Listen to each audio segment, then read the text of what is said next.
আজকে আমি রান্না করতেছি পাঙাশ মাছ। তো পাঙাশ মাছ আলু দিয়ে আমি ঝোল করতেছি। তো আজকে কিন্তু এই পাঙাশ মাছের সাইজটা ছিল প্রায় 3.5 কেজির মতো। কত বড় সেটা দেখলেই বোঝা যাচ্ছে। তো আমি কিন্তু আজকে মাছটা ভেজে নিই নাই, যেহেতু বড় সাইজের পাঙাশ মাছ আর একদম জ্যান্ত ছিল, মানে লাফাইতেছিল যখন আমি এটাকে কিনছি। তো এই জন্য আমি কিন্তু আজকে এই যে ভাজি নাই, মাছ না ভেজেই কষায় রান্না করতেছি।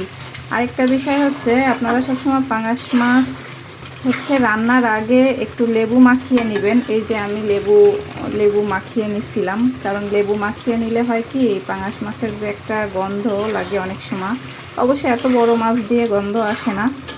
তো ওই লেবু মাখিয়ে রেখে তারপরে হচ্ছে সুন্দর করে ধুয়ে দিলে তখন আর এই গন্ধটা লাগে না। তো আমার পাঙাশ মাছ রান্নাটা কেমন হবে সেটা তো কালার দেখেই বোঝা যাচ্ছে। তো আজকে এই পর্যন্ত, আল্লাহ হাফেজ।